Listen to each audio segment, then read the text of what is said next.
happened? There it is.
All right.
Hello, hello.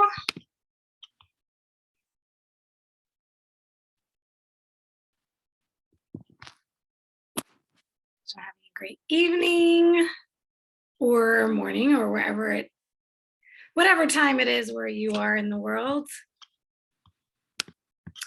I was trying to get this to go live in the group, but I am technically challenged. So may just do this whole thing only in Zoom, and then I can drop the recording link in the group later. I really wanted to try to do it in the group. Oh, all of the learning curve stuff is always fun, isn't it?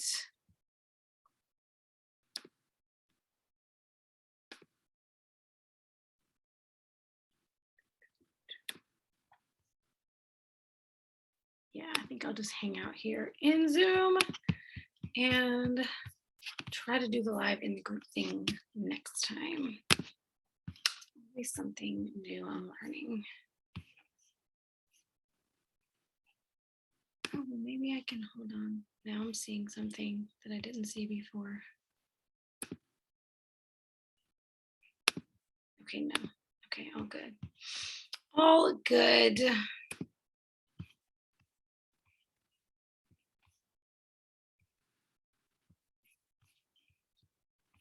One more thing I'm going to check here, and then we're just going to get into it.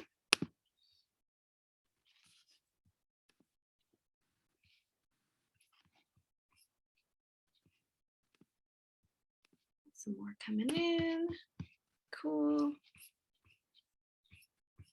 All right, I just want to make sure I have all of the questions available that everybody has. Macros.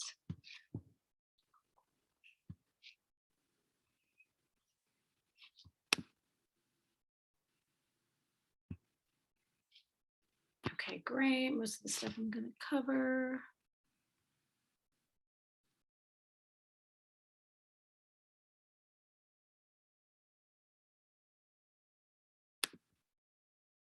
Okay, I'm going to go back and make sure I've hit every single one of these questions. Okay, cool. All right. Well, hello. If at any point in this chat you want to unmute or start your video, cool beans. If you want to drop any questions in the chat, feel free to drop questions in the chat. You can always mute or unmute or turn your screen on or keep your screen off. Either way, whatever's comfortable for you. I had a few overriding points I wanted to make sure I hit in this chat about macros. And then I'm just going to basically run down the struggles and the questions that people have made note of in the group about what trips them up when they're trying to hit their macros. And we will just touch on every one of those questions. But what I don't want this to be is boring and a reminder of all the things you probably already know about macros. So let's keep it all about what is really going to drive the most value for you. I'm not going to be talking about how to weigh food. I'm not going to be talking about how to use a tracking app to make sure that you're tracking accurately. But if anybody has questions about those kind of more basic things, feel free to ask in the group or DM me if you're feel a little uncomfortable asking in the group. But I hope everybody feels comfortable in the group because it is a safe space and you can always feel comfortable sharing or asking anything in there, and you will never be belittled or made to feel like your question is silly or stupid. So that's never the case.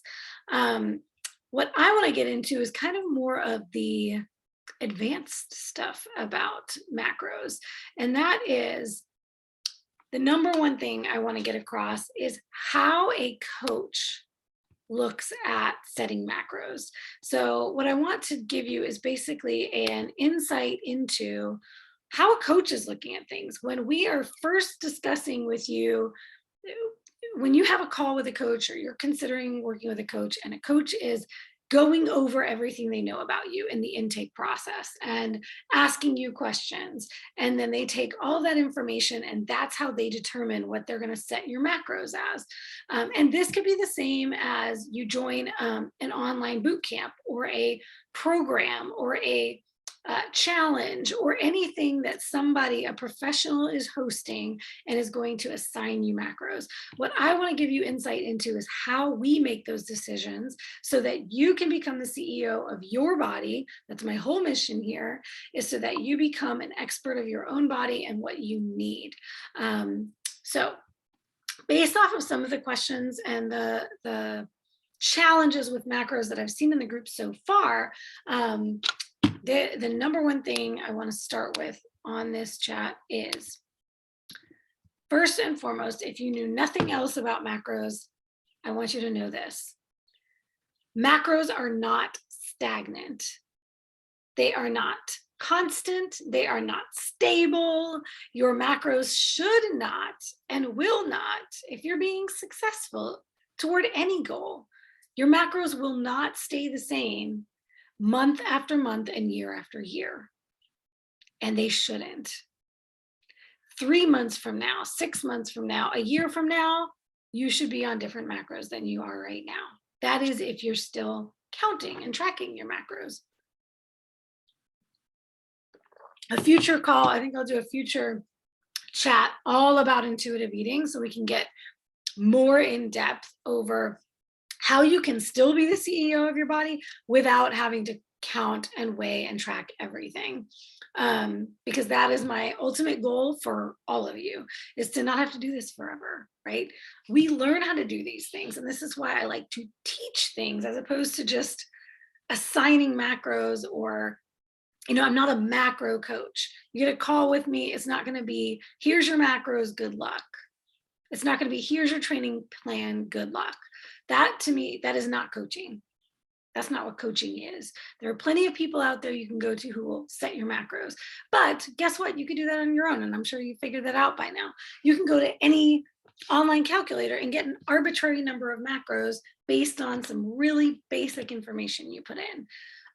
As I've seen in the group, some of the comments, they've tried that and it hasn't worked so well with you. You're either starving on those macros, or you hate what you're eating, or your energy is low, or you're not getting the results you want. Well, that's no wonder, because a calculator will never know your body better than you do.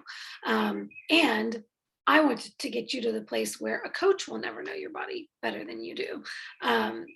But the reason we go to professionals, right, is because they have expertise that we don't have. So go to a professional. Here's what a professional is going to consider when we're setting your macros. There are 3 main things. And this is what will absolutely change in your life from season to season and year to year. And this is why your macros are going to need to change season to season and year to year. 3 main things. Number 1, your body composition. And this includes all of those numerical stats, all the things that you type into those calculators online. Your height, your weight, might be your measurements, your body fat percentage if you know that, or if you don't know that, you can enter in your measurements, you can figure out your body fat percentage, your lean mass, which you can either figure out by getting body composition testing or by calculating your body fat percentage and then subtracting that out and figuring out what your lean mass is. So all of these stats.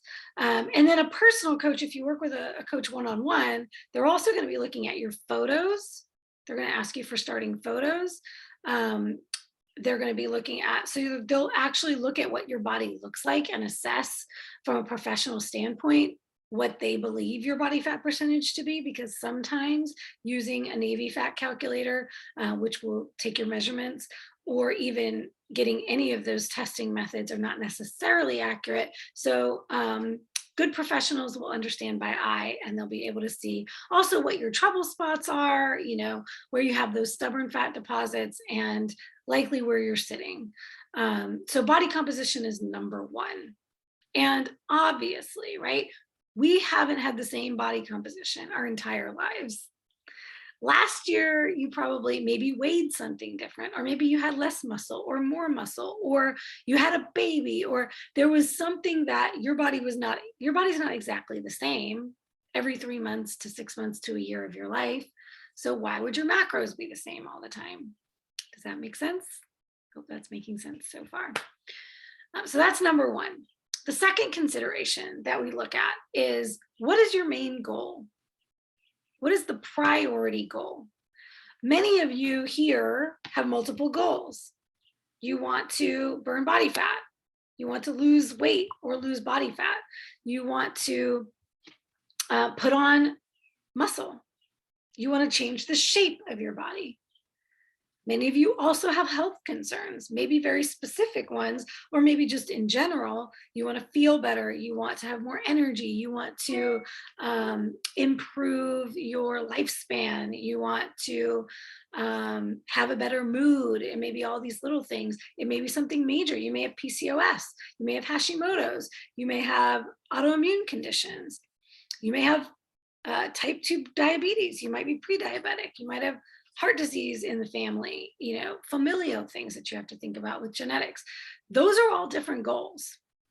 And particularly the longevity and the wellness and the health goals can tend to compete with physique, body composition goals. Particularly, usually it's after you've gotten to a certain level of leanness and now you want to push it and get even leaner and even leaner. That may actually compete with your health goals. A lot of the time, if you have a good amount of body fat to lose, the body fat loss will actually pair well with the health benefits that you're looking for. But still, we like to identify what is the main goal here. Because if your main goal is muscle building or body transformation, and you don't have a lot of body fat to lose, but maybe you have that last stubborn 10 pounds, or you have a little bit of fat you need to lose and some muscle you want to gain and you want to get that recomp, that's a different way to go about it. And that would require different macros than purely fat loss. And it's going to vary based on how much you have to lose and how much muscle you need to gain, how lean you are now. So that goes back to the number one, right? As we look at the body composition. So 3 considerations when setting macros: 1, body composition; 2, what is your main goal? And typically in the fitness industry, or nutrition, your coach is going to ask, do you want to lose body fat or do you want to put on muscle? And very much in the mainstream, non-keto, non-low carb circles, they will look at that as 2 separate goals that you cannot work on at the same time. Many of us in the keto space understand that recomp is absolutely possible and it's fantastic on keto. So you can work toward those 2 at the same time. However, you're not going to get the maximum results you can get with either when you're working on them at the same time. So when you're doing recomp, you're not going to be in as deep of a deficit as you might be if you're in fat loss, meaning calorically, you're going to be able to eat more. You should be eating more if you're trying to do the recomp thing, or like the body transformation, the fat loss, the muscle gain at the same time. If your main goal is fat loss, then we can be a little more aggressive with putting you into a caloric deficit. And if your main goal is muscle gain, then we can put you into more of either a surplus or maintenance calories. And that's where we will start with your macros. One thing I need to add here as well, as it relates to your body composition and your main goal, your top priority. So the top 2 reasons or things we look at when setting macros is where you're coming from. So we need to look at current body stats and current main goal, but we also need to look at where you've been. So if you're a person who has been in a deficit for a long period of time, you've lost 50, 60, 100 pounds, you've lost 20 pounds, you've lost 10 pounds, it doesn't even matter how much you've lost, but more, have you been in a deficit? Have you been on a diet is another way to put that. Have you been dieting? Have you been cutting? Have you been eating less and moving more to lose weight? If you've been on that for a long period of time, and most of my ladies just in our existence have lived that way almost the majority of our lives, unfortunately, thanks to society. So many women have just been in a chronic state of dieting our entire lives, and on again, off again, right? It's this roller coaster or this yo-yo string. I'm either on the diet or I'm off the diet. But many women have never taken a period of time and not been on a diet. not been trying to lose fat. And if that's the case, when you come to a coach, if a coach finds out or asks you, a good coach should ask you, have you been dieting? Have you been in a sustained deficit for a certain period of time? If that's the case, especially if your calories, if you already know where your calories are and your calories are low, you're not eating a lot, that coach is going to want to reverse diet you. Or in other words, metabolic restoration, restore your metabolism. Because after you've been dieting for a certain period of time, your body's metabolism, your whole body's systems, all of your systems are going to slow down. Your body's not going to be functioning optimally because it has been trying to conserve energy. So this is why women's cycles get off when they've been dieting for a long period of time, or they lose their cycle completely. This is why hormone issues happen. This is why thyroid issues happen. So a lot of all those things, a lot of those things actually, unfortunately and incorrectly, get associated with keto. But it's not the keto that's the problem. It's the deficit. So most of these women, and if you're one of them who struggle with thyroid, struggle with hormonal imbalances, and you've been dieting for a long time, you can stay keto and bring your calories up, bring all your macros aside. It doesn't have to be carbs, as you'll see a lot of people saying carbs, you need carbs to fix your thyroid. The fact is, a lot of the time, it's just that you haven't been eating enough. So you bring all those back to equilibrium, you're back at maintenance, all those things should work themselves out. So all that to say, body comp and main goal are going to determine where we need to go. And if a coach thinks, if your main goal is fat loss and you've been on fat loss forever, or the last year, or the last 6 months, or even the last 3 to 4 months consistently, your coach may have to have a difficult conversation with you and assess the number 3, the third consideration. And that is your mindset and your readiness and willingness to do what needs to happen next. So we need to take all three of those things into consideration. So once we've looked at the numbers, which once again, these calculators online can only look at the numbers and they can only look at the goal that you put in. They cannot assess whether or not you're in a position where you should continue fat loss, or if you need to take a diet break, or if you need to go into maintenance, or if you need to go into muscle gain for a period. A coach absolutely can assess that. But this is a thing you can assess with yourself if you can be objective about it. And if you struggle with the objectivity of it because you just want to lose that weight by any means, it would help to get a second opinion, either from a professional or a trusted friend or family member that you know has your best interest at heart, because it's just not healthy or sustainable for you to be in fat loss forever. Matter of fact, all of the best athletes and fitness models understand that there are seasons to this. Later on this year, I'm going to be doing a beta group program. You guys will probably be the first to hear about it. You will be the first to hear about it because you're my community. But teaching how to cycle through the seasons like a competitor does, because that is truly the difference in the success of what you see competitors capable of achieving and the average person. A competitor is not dieting 12 months out of the year. We go through seasons. When they talk about off season or bulking season, I hate the word bulking because women, we don't like to think about bulking. And I think bulking has gotten a bad rap and people just use it as an excuse to binge and put on all this weight. But the off season, or what I like to call the building season, the improvement season, if we didn't have that season, we could not have a successful cutting season. There would be nowhere to cut from. So all that to say, assessing the 3 top things is the first thing you need to do when you're thinking about, are my macros right? Do I need to change my macros? And setting your macros in the first place, if say you haven't done that before. So consider your body composition, consider your main goal. You can go to an online calculator to get some baseline, just what does it recommend, starting there. I mentioned a little bit on the last masterclass about protein, that I don't trust most keto calculators out there because they're just naturally going to put you into a therapeutic ketogenic macros, which are going to be very, very high fat and typically low to maybe moderate protein. And that is not optimal for optimal health for the general population.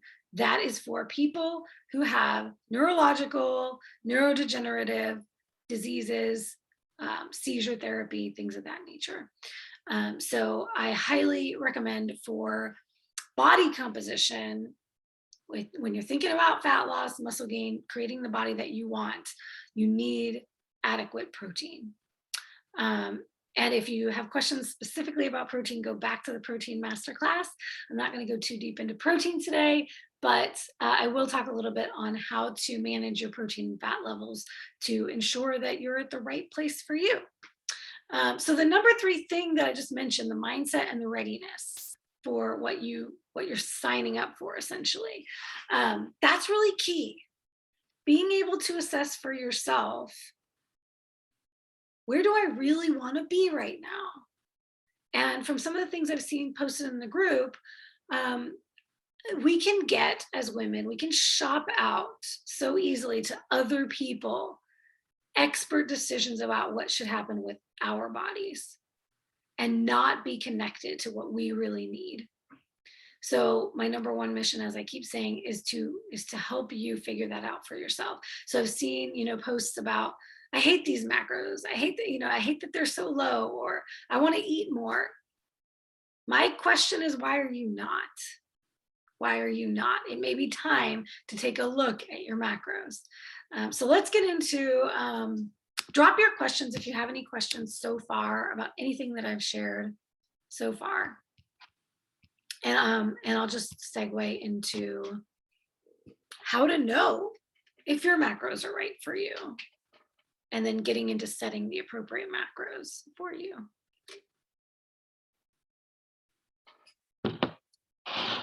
Every so often, I'll take a sip and give you guys a chance to pipe in if you want to.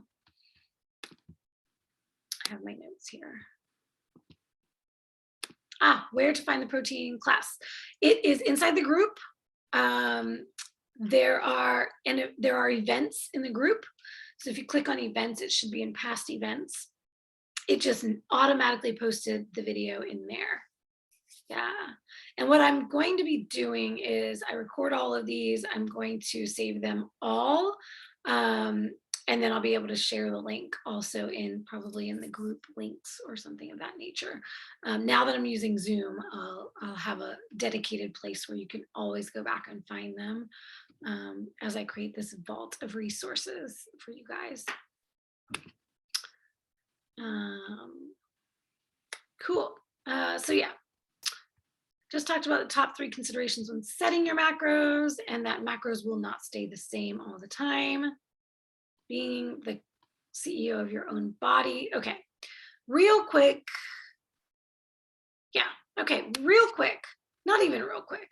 I'm going to make this the most important thing to consider when determining. The number 1 question is high fat or high protein? When should my protein be higher than my fat, or my fat be higher than my protein? When do I need to change that? When do I need to increase fat or decrease fat, or increase protein or decrease protein?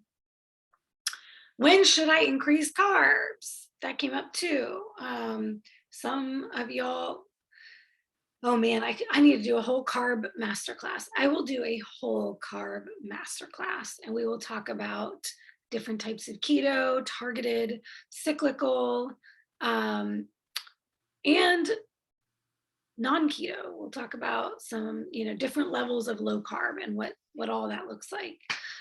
So I'll do a separate class all on that. But just the very first thing that no coach and no program can do for you, but you can do for yourself if you're being honest with yourself, is what do you enjoy? What do you like? to do. What do you enjoy eating? Because the number one thing, the only thing that makes a diet successful is adherence. So if you cannot adhere to the diet, you will fail, period. The only diet that works,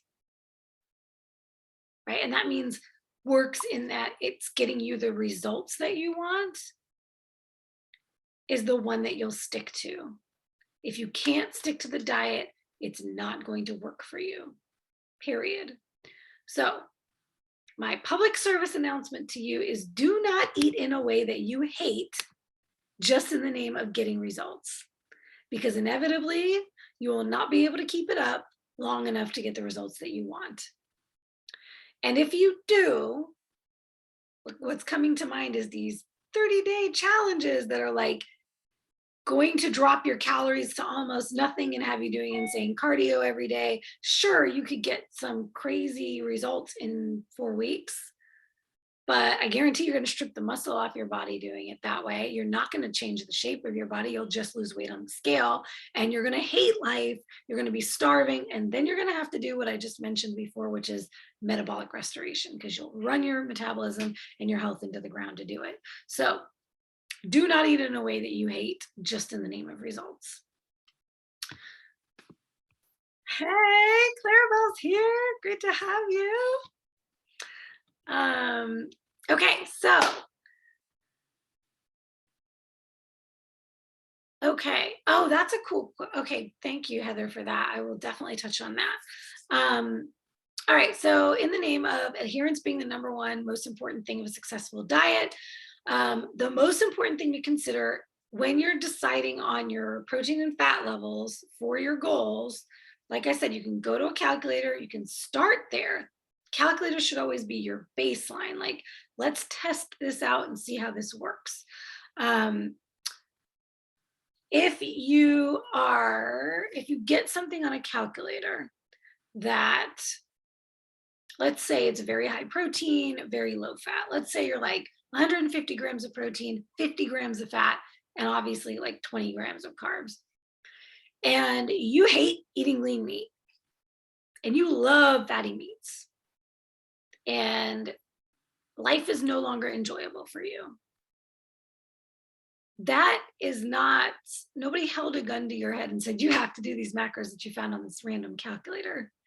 You get to play around with it. So take the, go do a calculation, grab those macros, try them out for a week, and see how you feel eating the foods that you're eating, eating the quantity that you're eating. These are the things to assess whether or not these macros are good for you. Okay, we talked about the 3 main things for setting them in the first place. Now, the things to assess to determine whether your macros are good for you. This is what I call biomarkers. So the biomarkers, and this is what any good coach is going to do in your check-ins with them. If you're working with a coach who just has you send pictures and measurements and weight numbers to them every week, and they just respond with either good going, or they might be looking at what you're eating and then telling you to change your macros. Once again, that's not a coach. That might be a macro coach or a macro consultation or whatever. But if you're paying a coach every month and that's all they do, they're not a coach.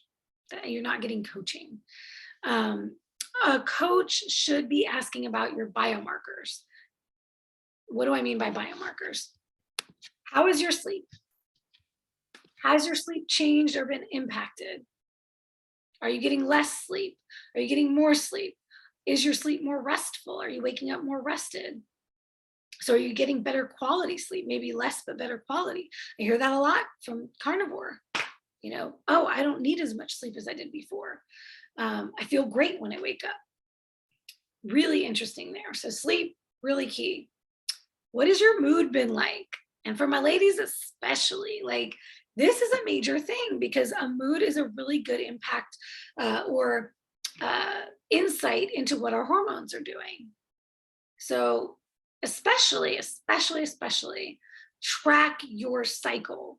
If you're not already tracking your cycle with an app or another way of making note of when are you ovulating, when do you get your bleed, when does it end, what are you experiencing during those times, tracking your symptoms during your cycle, because changing your macros, changing your diet, going on a diet, getting into a caloric deficit or surplus can absolutely change the way your cycle presents. So it's really important to look at mood and any other cycle changes, anything that you're noticing, all of the symptoms that you typically get, are they improving? Are they worse? Are you bleeding heavier or lighter? If you're perimenopause, has it impacted what's happening during that shift into menopause for you? Are your symptoms getting better or worse? So cycle, sleep, mood, energy. Energy is huge. Energy throughout the day. Do you have dips? When do you have dips? Are you getting tired after your meals, before your meals? In the middle of the afternoon? Is it difficult for you to get going in the morning? Are you wired at night when you should be dozing off? So energy levels throughout the day, huge, huge biomarker. What is your strength like? And so for all my ladies who are strength training or working out in any capacity, what is your endurance for your workout like? What is your strength like? What is your readiness to train? Like when you're getting ready to go to your workout, how do you feel about it? Are you motivated? Are you feeling like you can do it? Are you exhausted? Are you burning out before your workouts are done? And this is another huge, huge one, how is your recovery from your workouts? Are you able to go again the next day or 2 days later? Or do you find that you do a workout or two and then you have to take a whole week off because you're exhausted? So those are the big ones: sleep, mood, and any other cycle changes, recovery, strength in the gym, energy, all really big ones. Oh, and then the other huge ones: hunger and fullness. Paying attention to your hunger and fullness cues. How often are you getting hungry in the day? After a meal, when do you get hungry again for your next meal? Are you getting hangry? Do you get headaches? Do you get brain fog? Do you get moody when you haven't had a meal? This is all indicators of things like blood sugar imbalances. Are you getting so full from your first meal that you can't eat the rest of the day? So all of those things, your hunger and satiety are going to be huge. So those are all markers to be tracking to determine whether or not your macros are working. And this is a really good rule of thumb here, if your issues are more with mood, energy, recovery, well, particularly mood, energy, and strength in the gym, sleep can be impacted as well. Your fat may be too low. If you're getting exhausted, especially when you're first transitioning, right? When we talk about first transitioning, and I mentioned this on the protein chat, but if you're new to keto and you're just taking the carbs out, or you're coming back to keto after having carbs, this is when I would say, this is the time that I most recommend your fat being higher than your protein. And typically, I would say you only need that for about 4 to 6 to 8 weeks. If you're brand new, completely out of the standard American diet, and you've never done low carb, it may take longer than that to fat adapt. So that's when I definitely see more fat being needed. Also, if you are lean, if your body fat percentage is 20%, hovering around 20%, maybe even 22% and lower as a female, you're lean. Even if you don't think you are, you're lean. And for a day-to-day, unless you're trying to get to that next level and you have like a sprint, right? Like you have a time frame you're working toward to get off like that last 5 or 10 pounds. And after that, you've already committed that you're going to go in a reverse diet, increase your calories or whatnot, and you're in a fat loss phase. You may suffer through that, but there's no need to be suffering through that on a regular basis. You probably need to increase your fat. So for my ladies whose fat macro has been under 70 grams for an extended period of time, I would welcome and encourage you to bump that up. And if you're worried about the calories, borrow some from protein and let your protein come down a little, particularly if you've been up at or over 1 gram per pound of body weight, total body weight. It may be time to shift those back a little bit. So bringing back the discussion about protein from before, my rule of thumb was 1 gram per pound of lean body mass, or if you don't know your lean body mass, your ideal body weight would be a good way to assess that. Anywhere from 1 gram per pound of your ideal body weight to 1 gram per pound of your current body weight, if it's higher than that, let's say, is a great place to start. For adequate protein, for maintaining muscle mass, for building muscle mass, and for keeping your body functioning optimally. From there, we set the fat macro, and this is based on what you've determined is the appropriate caloric value for your goals. So you use a calculator, you figure out, okay, this is what it's saying my resting metabolic rate is. These are my calories. If I go 1 gram per pound of either current body weight or ideal body weight, there's my protein. I'm going to set my protein, right? So for an example, I am currently 118 pounds. Let's say I set my fat just for a round number. I set my protein, let's say at 120 grams to basically match my body weight. And let's say my calories are higher than they are right now. Let's say my calories are 1,500. And I'm going to give you guys a cheat sheet so you know how to do this calculation for yourself and you don't have to use the calculators to do it. Calculators are good for the calories. I can even give you a little average you can use to just guess at the calories you need. But since we already know the carbs are going to be low, right? Let's say we do 25 total carbs just to keep things simple and not going to net carbs, which once again, I'll discuss on the carb discussion. But if it's 25 grams of total carbs, and that's 4 calories per, that's 100 calories coming from carbs. If I have 120 grams, let's make it a round number to make it even easier. 125 grams of protein times 4 calories, that's 500 calories. So now we have 600 calories coming from carbs and protein. If my total calories were 1,500, I'm going to subtract out the 600, and we have 900 calories left. We would divide that by 9 because fat is 9 calories per gram, excuse me. Then we have 100 grams of fat. And that's how we figured out the starting fat grams. So now you're looking at, okay, I'm at 1,500 calories. I've got 125 grams of protein and I've got 100 grams of fat and then my little 25 grams of carbs. Let's say I try that. I'm rocking and rolling and I feel great and I'm not losing weight. I'm not losing body fat. I'm just maintaining at that. Now I know that after a week or two, I would give it 2 weeks to see if any changes happen. If nothing happens, now I would take that fat down by 10 grams, take it down to 90 grams of fat, keep the protein the same. This is my typical way for cutting when I'm cutting for a show. So when we're looking at making adjustments to keep the fat loss happening, I like to set my protein, keep my protein nice and high, and then start to titrate down the fat.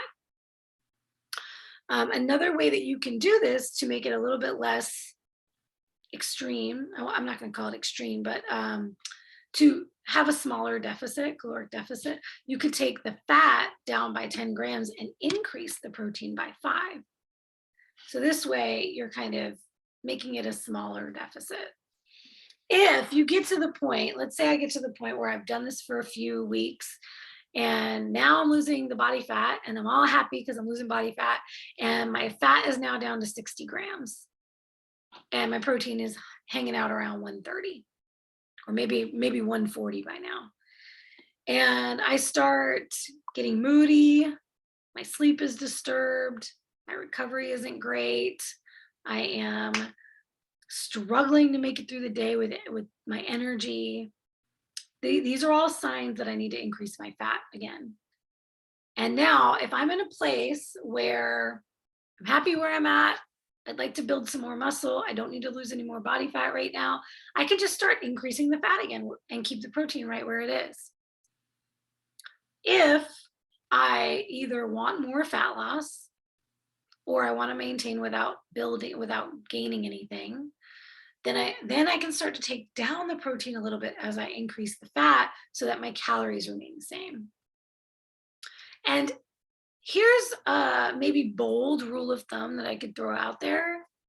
Once you've got your calories set, your protein and your fat, you can play around with that as much as you like to find what's a happy place for you. Happy meaning all of those biomarkers are dialed in, like we talked about, but also what's your mental state like? Are you enjoying what you're eating? Because if you're not, once again, you're not going to stick with it. So I think that actually answered one of the questions about when dieting down to lean out, do you find that women with lower protein versus fat or fat versus protein get the same results, or do you find that one leans you down more? Is it really a personal choice, and is deficit all that matters? Okay, so the main thing here is that there are certain things that fat does for the body, and there are certain things that protein does for the body. Protein is the building block. It's what builds everything, and it's what our tissues and our organs are made up of, the amino acids to keep us functioning well. So that needs to be in check. We can't let that get too low for that purpose. Fat is the thing that controls our hormonal health. Our hormones are built out of cholesterol. So we need those fats to build and maintain hormonal balance. That's the biggest thing. They both do other things in the body, but that's a really simple way to understand it. So we don't want fat to be too low either. But when we're talking about the difference between either, you could be 1-to-1 protein and fat, or have fat higher and protein a little lower, or vice versa.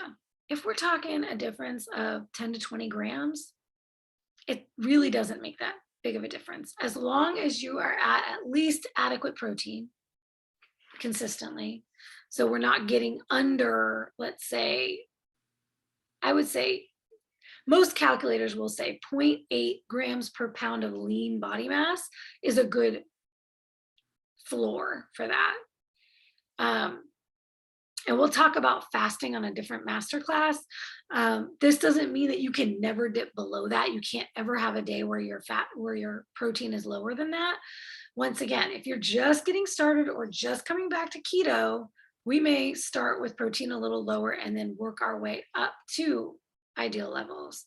Especially, and this is something I kind of touched on when I talked about what coaches look at, is where you've been, right? We look at where you've been.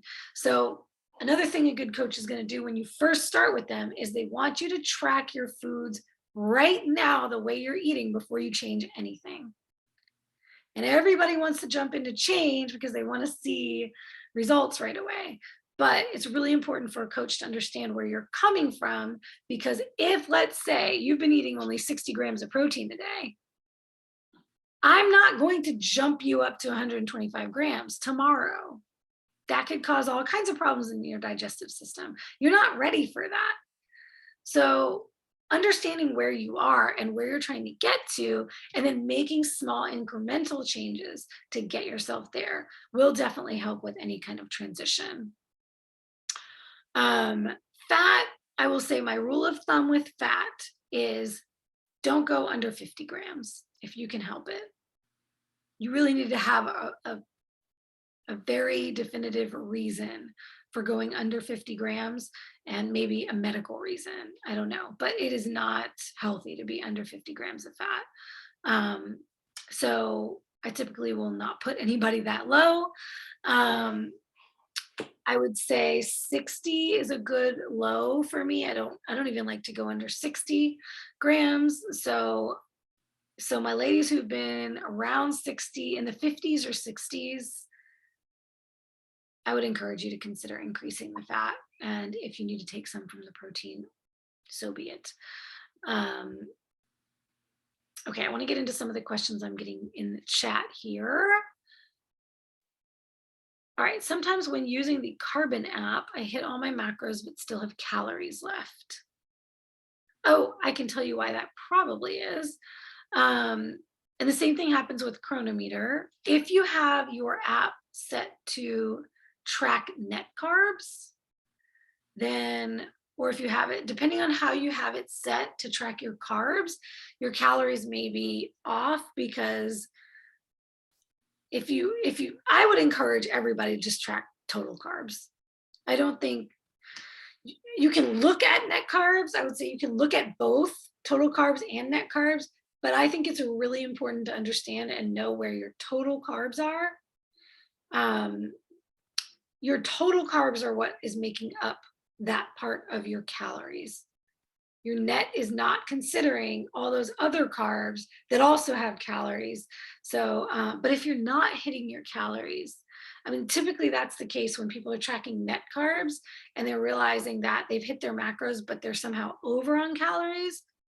A couple of reasons for this: you're either tracking net carbs and your caloric content is taking into consider all the carbs, not just the net. Or I noticed today that I had an incorrect entry in there for my lamb, which said it was 400 calories, but when you calculated out the macros, it was actually 320 calories based on the macros. So it's entirely possible, Heather, that some of the entries you may have, the food entries in there, may be calculating the macros and the calories incorrectly. It's entirely possible, especially when you're using brand names. So one of my pro tips is to always look for a USDA raw entry, particularly for your meats. When you're looking up any kind of meat in any app, look for raw and always plan on weighing raw, unless you absolutely can't help it and you have to weigh something that's cooked already. But for the most part, always weigh your foods raw before you cook them. It's more accurate that way.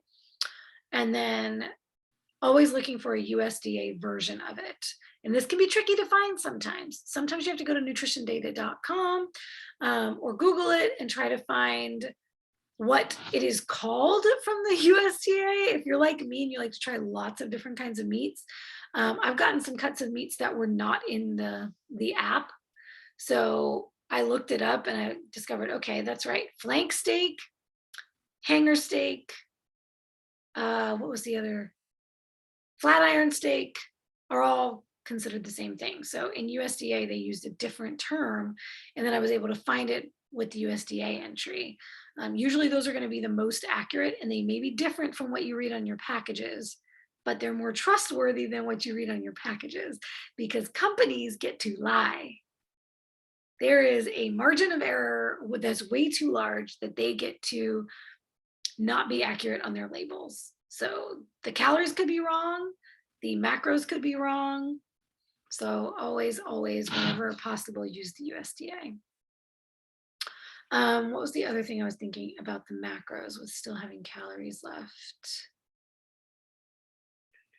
It could be a setting in there, the way you have it set. I'm not very familiar with Carbon app. I don't use that app. And speaking of apps and calculators, because the next question was from Karen about, do you have a calculator you recommend? I have no idea how to figure out what macros to eat. I got you. Okay. So yes, I do have a preferred one, and it is the KetoGains macro calculator. KetoGains.com. I just put it in the chat. If you go to the KetoGains website, they have a keto calculator, but it is not a typical keto calculator. it is based on body composition. So they are very detailed. The one thing I will caution you with using the Keto Gains calculator, I always start with their calculator. As a coach, that's my baseline. And then I take all of the biomarkers and all of the other things that we discussed on this chat into consideration. And then I adjust it based on what my client needs. And Ashley's on this chat. She's in the Keto Gains boot camp, which is another place where I coach. It's a group program. And that is what the powers that be through Keto Gains, that's how they assign macros for that program. For those that are not familiar with Keto Gains and their boot camps, they also have a Facebook group, a massive Facebook group. It is where I started when I started bodybuilding and using keto. I've been with those guys from the very beginning. Just the best, to me, the best resource out there when it comes to keto about getting accurate science-based information. For their boot camps, there are people who are assigning macros, human beings, not calculators. So that calculator you're going to get at the main site is not the same calculator they use for their boot camp clients, and it is not what a private coach would do for you, but it's a good place to start. So I was going to give you a caveat. Something to consider with the Keto Gains calculator that I have noticed in the industry, it tends to lean lower on the calories and the macro totals than a lot of other calculators. So if you're going for fat loss and you get numbers back that seem way too low, don't freak out. It's not written in stone. You don't have to do it because it's on a computer screen. Look at those numbers. They're a great place to start, particularly for protein. They're going to usually default to the higher protein. And if they don't, you'll see the top of the screen will give you their recommendations for you. And then the bottom of the screen, you can play around with the numbers yourself. And that's what I love about their calculator. You can change how much protein you want to have per gram of lean mass. You can change how many carbs you want to have, and it will readjust the numbers for you. So I would say start there, grab those numbers, and then you can either just start with the numbers they give you and do it for a couple of weeks, see how you feel, or you can take those numbers and say, this doesn't seem right. I think I should be having more fat. Start with what feels more comfortable to you. And ultimately, the best way to do it, in my opinion, before, let's say, whoa, that's crazy. Okay, I'm going to read that in just a second. Actually, no, this is going to be perfect for you. So let me just read that. Do you think these calculators work well for morbidly obese? The macro calculator I used has me between 800 to 900 calories, accurate or off. I would need to know a lot more data about you to know if it's accurate or not. But what I will say is typically calculators are not going to go under 1,000 calories. I'm a tiny person, like barely 5 feet, with maybe a little tiny platform under my feet. So I'm a tiny person, lean and short. And for a show, when I'm getting stage ready at the end, I go under 1,000 calories, maybe for peak week. So for the majority of the population, going under 1,000 calories is very extreme. Now, that's all to say, I don't know your specifics. Feel free to DM me. I'd be happy to take a look for you. Or if you feel comfortable, which by all means, if you don't feel comfortable, don't worry. But if you feel comfortable dropping it in the group, you can drop as much information as you want to in the group, or shoot me a DM. I'm happy to take a look for you. These calculators can be tricky when it comes to, definitely when it comes to morbidly obese and when it comes to incredibly fit. So when you're talking about extremes on either side, just like with body composition scales, it's going to be trickier because it's not, they're looking at a general population for the most part. So when we're looking at extremes in either area, like what I find is the leaner people, the athletes, they tend to have a higher output Ashley's a good example of this. She was my Keto Gains boot camper for a while, and her macros were way too low.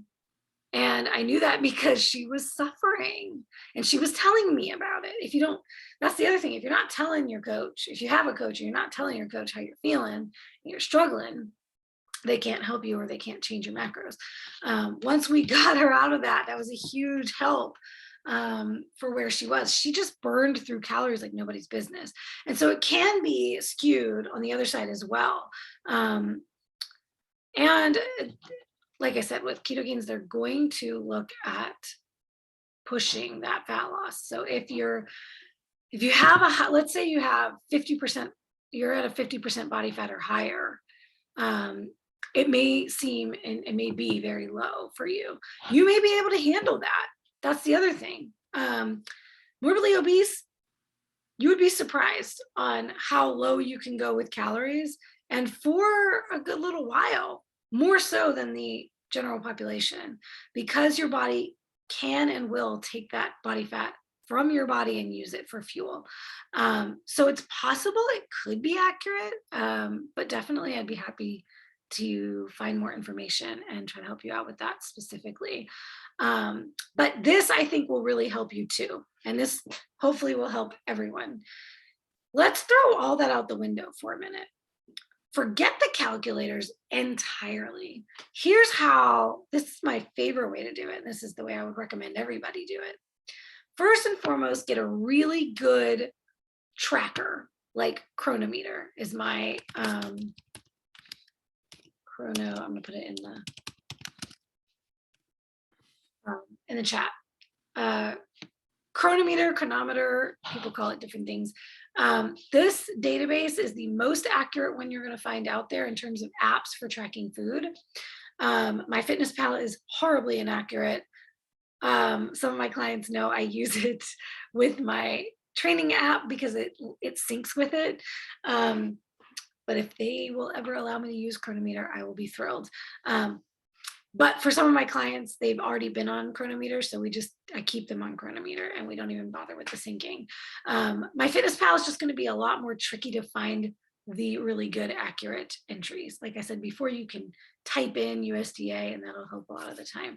But a lot of the other apps, I just can't even speak to their accuracy. So I would say, forgetting about calculators, go into Chronometer, get Chronometer, and just start tracking everything you eat every single day for like 2 weeks. And don't even try to change anything. Just, even if, let's say you've been totally off the rails with keto, you're not doing keto at all right now, you're just eating all the things. Put everything that you put into your mouth that has calories, even the things that don't. I tracked my coffee. It has like a carb and a half, and it has a lot of potassium. And I like to be able to see my micronutrients, which will be a whole topic for another day. But put everything that you consume, everything that goes into your body, into that tracking app for 2 weeks. And then look at the data. Look at what it says, because it will show you what your macro breakdown is and what your calories are. That is the best place to start. When you can see what your actual calories are based on the way you've been eating, now you have a starting place. And now we can look at how much of a deficit do you need to be in. For the majority of the population, let's say you don't have a lot to lose. You've got anywhere from 10 pounds to, let's say, 40 or 50 pounds to lose.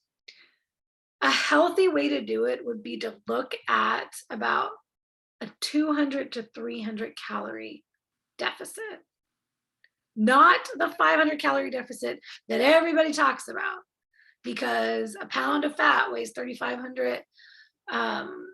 A pound of fat is 3,500 calories. And so if you do a 500 calorie deficit times 7 days a week, then you're going to lose a pound of fat a week. There's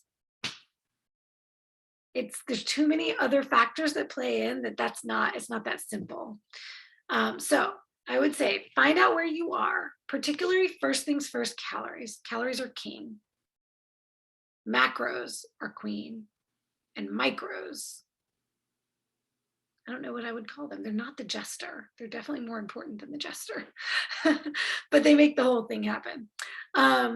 So they matter for your health. So start with your calories, figure out where you already are. And then the first thing to do would say, okay, I'm just going to take 200 to 300 calories out. And I'm going to cut that by 200 to 300 calories. And just my goal for the next 2 weeks will be to eat 200 to 300 calories less than I'm doing right now, starting with the calories. When we're looking at the macros, let's say you've been eating all the things and you want to come back to keto, you can do that a couple of ways. You can either go jump straight to keto macros, which means maybe all of those calories are just going to come out of your carbs. And then your only thing you're going to focus on is don't even worry about the fat and protein, just cut the carbs out, and that'll cut your calories down alone. Or if you want to go in a more gradual way, you can say, okay, I'm going to take 300 calories out and I'm going to cut 10 grams of protein, 10 grams of carbs, 10 grams of fat. That's, well, let's see, that's 90, and then 40 and 40, 160. So that's about 250 calories. So there you go. You could just start and say, okay, I'm just going to slowly cut from each of these and try to aim to hit these macros. That would be another good way to do it. But absolutely, you don't have to use a calculator at all. Just find out where you're at right now. Get your own baseline from real life, because either way, that's what I would say to do regardless. Even if you are getting a baseline from a calculator and trying to start there, I still, if you came to me and I was working with you as your coach, I would still want you to track for 2 weeks what you're already doing. Because I'm not going to cut somebody by, if you're, and here's kind of the short answer about that, like 800 to 900 calories. If you're currently eating 1800 to 1900 calories, no way in hell am I dropping you 1,000 calories from lower from where you are now. Not unless maybe you have a weight loss surgery that you have to qualify in a short period of time and we have to go drastic. But even then, I would probably start with 500 and then work our way up to 1,000 calorie deficit, but that's way too much. If, say, you were eating 1,200 calories right now and you haven't been on a diet for a long period of time, then I would say, yeah, maybe we would cut you down to 900.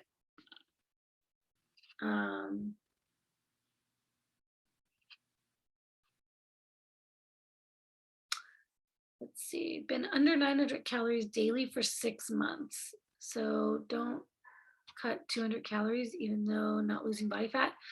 Wow. Yeah, this to me sounds like for 6 months, you've been under 900 calories.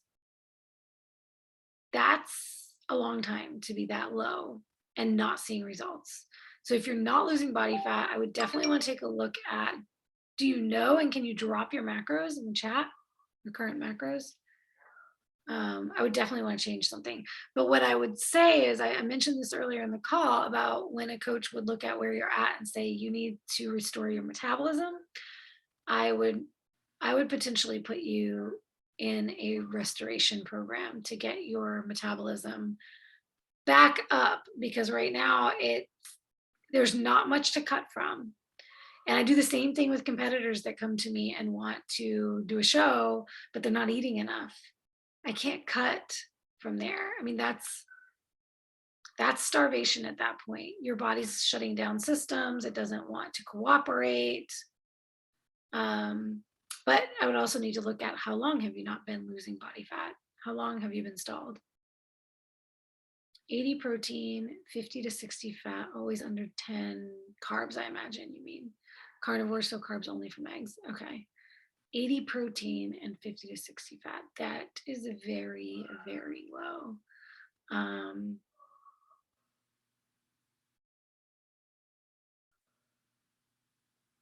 Yeah. How long has it been that you haven't been losing? Were you losing on this for a while? And have these been your macros for the entire 6 months and you haven't lost in 6 months? Or how long has it been since you were seeing progress?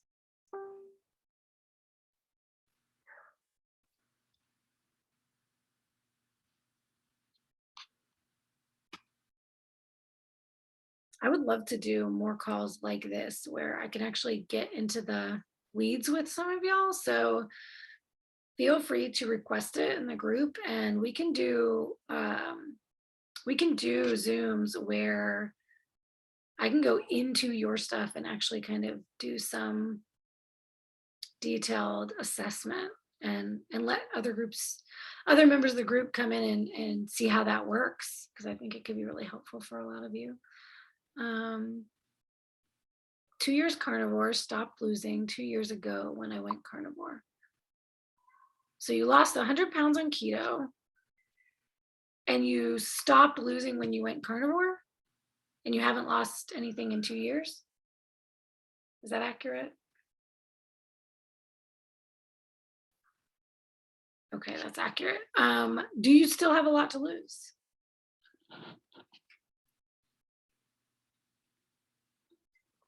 What would you say your goal is right now?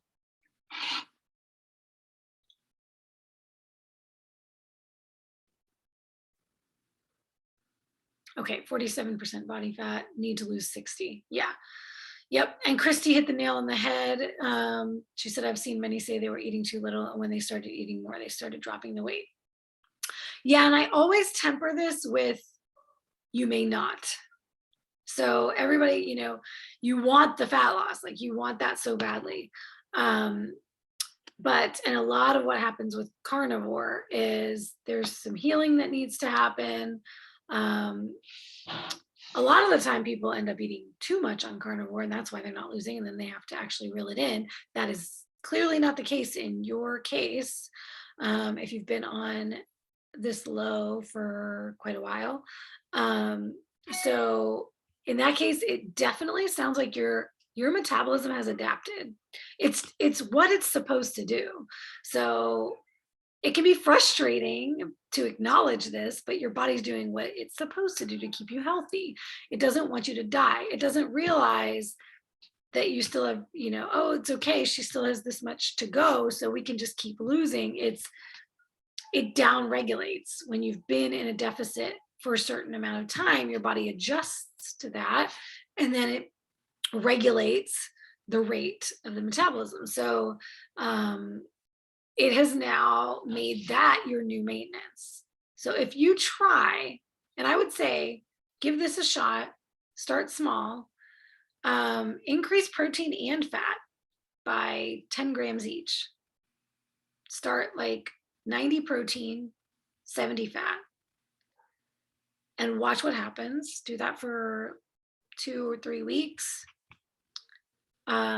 If you gain weight, then it is a sign that 900 calories or so, or under 900 calories, has become your new maintenance. And that can be scary, because that means if you're eating more than that, you could put some body fat back on. But as I've said to my clients, and it's always tough, because it means we have to put our main goal on hold for a little while. But if you never restore your metabolism, you're not ever going to lose that weight. It will stay like that forever, because it's just going to continue to adapt. So sometimes the tough answer is not what we want to hear, but it's that you need to take 4 to 6 months off of the diet and slowly work on bringing your metabolism back. And the two main things that are going to do that are slowly increasing your macros so that you're not doing it too quickly, so it doesn't rapidly put body fat back on. So try with those 10 gram increments. Start with just 10 at a time, and then keep going from there. If you're able to maintain and you don't put anything on, or potentially even lose, which is entirely possible, then you can go for another 10 grams of each, and keep going until you see where that tipping point is, where you're no longer either maintaining or losing. And then you just go really, really slowly, but you have to keep increasing the quantity that you're eating, the calories and the macros, to get to a point where now you're eating where your true maintenance should be. And your body's happy there. It's no longer putting on weight.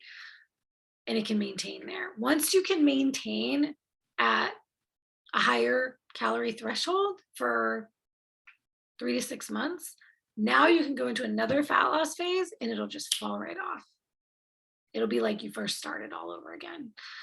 So yeah, give that a try and drop in the group and let me know how that works for you. Also, how your biomarkers are doing as you start doing that. I'd be really curious to see. And thank you for giving me a case study on this call. It's always more helpful, I think, when we get stories, like we can actually look at something in real life, what somebody's really going through, and see practical applications. I'm just going to jump into the group and see what questions came up and make sure that I can answer them on this, so they'll have it in the recording. Okay. Karen mentioned in the group her struggle is keeping fat under 75 grams and being carnivore. My question would be, why are you keeping fat under 75 grams? Does it need to be that low? But also, I have something for that too. The other thing I wanted to mention on this is when I talk about eating what you enjoy, right? Obviously, I'm not talking about like pizza and cupcakes and cookies and all that. I mean, let's say you really enjoy fatty meats and you really need to be able to reach your goal. You need to be on leaner meats so you can reach a higher protein, lower fat macro. And that's what's getting you the results, but you haven't been enjoying it. A really simple pro tip is to mix your proteins. I have always been able to keep the foods that I love the most in my diet if I want them by just having them in smaller portions and mixing them with the other ones. So like right now, I've been increasing my protein and decreasing my fat. And as I went carnivore, I was eating a ton of lamb, mostly lamb. And now it's okay, I'm getting to the point where I can't go as much lamb. I've got to start putting in some beef, and I've got to go leaner on the beef, or I have to find other leaner meats. So I'm mixing leaner meats, like the 96% lean, 4% fat, or 90% lean and 10% fat with my lamb. So then I combine those two things. I still really enjoy the meal, and I'm not mentally restricting myself and struggling. And at the same time, I'm hitting my macros. So if you've been leaning on chicken and whitefish or shrimp or egg whites and you hate life, look at what else you can do. Wrap the shrimp in bacon.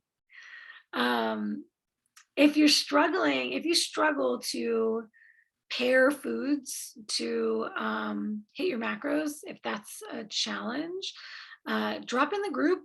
Let me know what your specific questions are. Let me know what you're eating and what I might recommend for you to shift in terms of the foods you're choosing, because I can give you all kinds of ideas about how you could get some fattier meats with some leaner meats and make it really enjoyable. I've loved doing like steak and shrimp tacos with egg life wraps, which Christy knows is now one of my favorite things, or with lettuce wraps when I was doing veggies before I went carnivore. So there's always things you can do, and I don't want you to hate your food. Let's see. So glad I read this one. Some days I'm so hungry and I want an extra meal. Other days I'm fine without my last meal. Yep, not hitting protein on days I'm very hungry. Okay, this is another key thing. I like to look at, and this is another thing that coaches do when they're assigning your macros. Depending on that third piece that I talked about, the readiness, the willingness, the mindset piece, your coach will assess how they need to give you your macros. Some coaches are just like straight across the board, hit these every day. Other programs like the Keto Gains Bootcamp, they have and you'll see it if you do the Keto Gains calculator, you'll see that they have a pre-workout drink.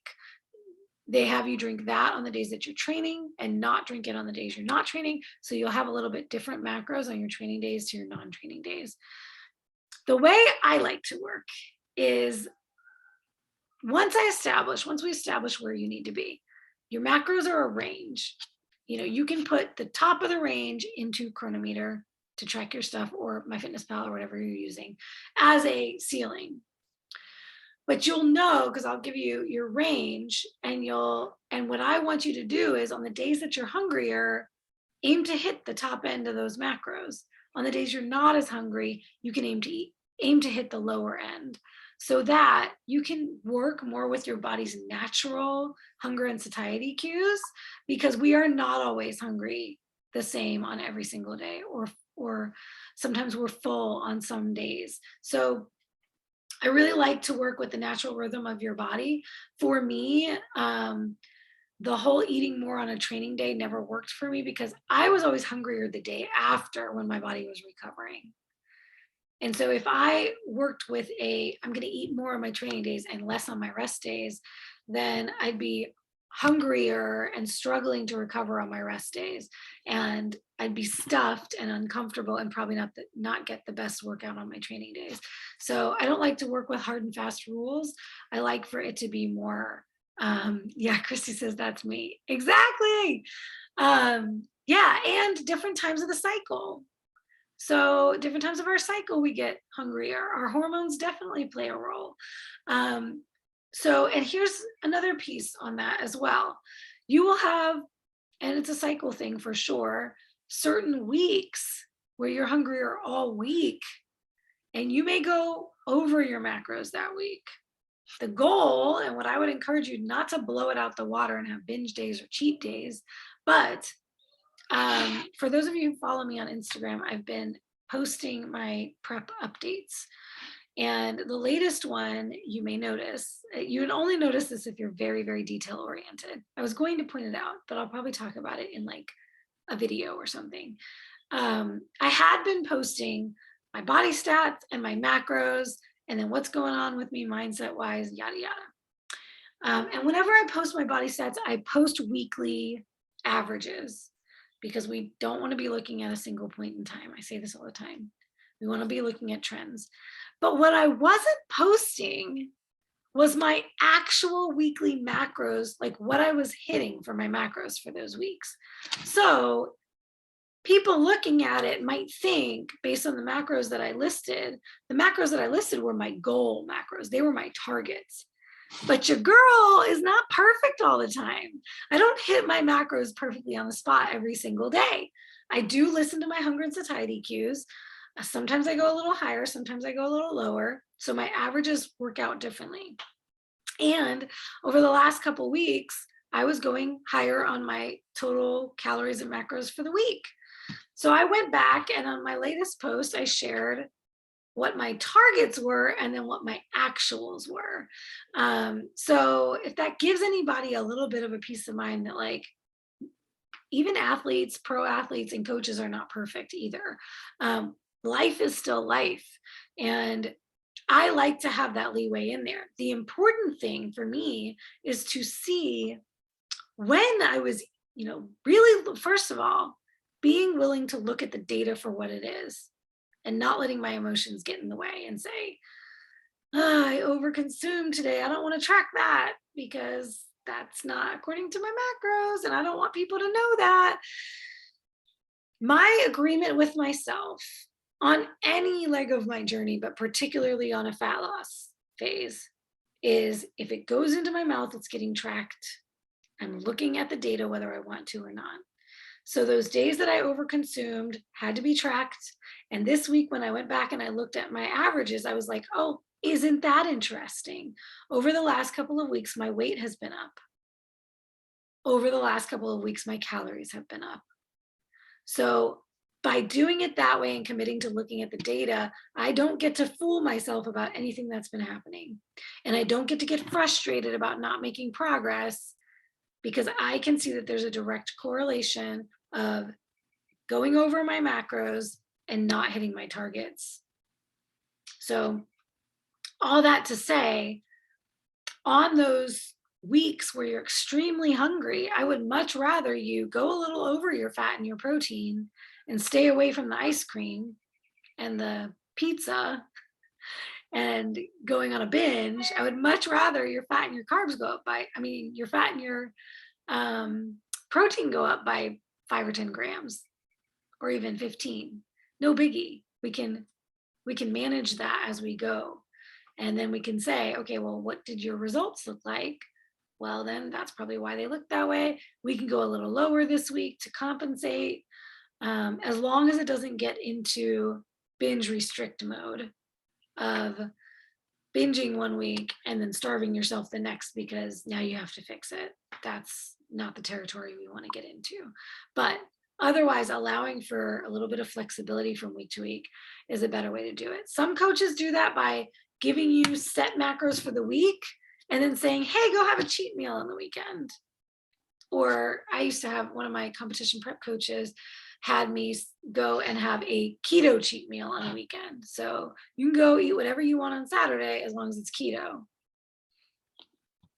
Sometimes I did, sometimes I didn't, because I like to know what I'm eating for many, many reasons.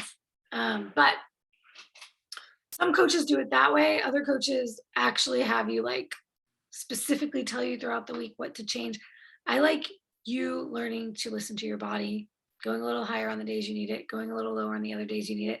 And then we look at them at the averages, but always being cognizant of like, you're not going through the roof one day and then fasting the next day. And I do have opinions about fasting, but I'll save that for another day.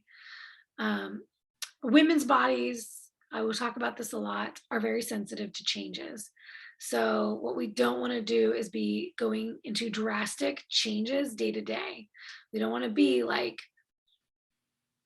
fasting and then feasting, as you see a lot in this community. There are times and there's a time and a place for that, where it can help, but when we're constantly swinging, our body cannot find a homeostasis, and that is not a good thing. Okay, I'm getting some notifications, so I just want to make sure there's no burning questions. I think everybody's just sharing their food, which I love to see. That was a really cool thread. So if you haven't seen it in the group, we now have Menu Mondays. So you can jump in there, share what you're eating, get some ideas from everybody else. Love to see stuff like that. And if you have any ideas for theme days, let me know. We will have our Wins Wednesday. That will be a regular thing where you can share your wins. And now Menu Monday, but the rest of the week is up for grabs. So I'm open to ideas. Thank you, ladies, for tuning in. If anybody has any other questions, I'll hang out for just another minute. And if not, then I'll send you on your way. I might have to start scheduling these for 90 minutes because I just keep on chatting. But I can't shut up about the stuff because I love it. So you're so welcome. Thank you for being here. And you guys are amazing. I just love to see the interaction in the group. It's been great. Invite your friends. Let's make this a bigger community. And I will see you in the group. I am going to turn off the recording if I can figure out where that is. Good night.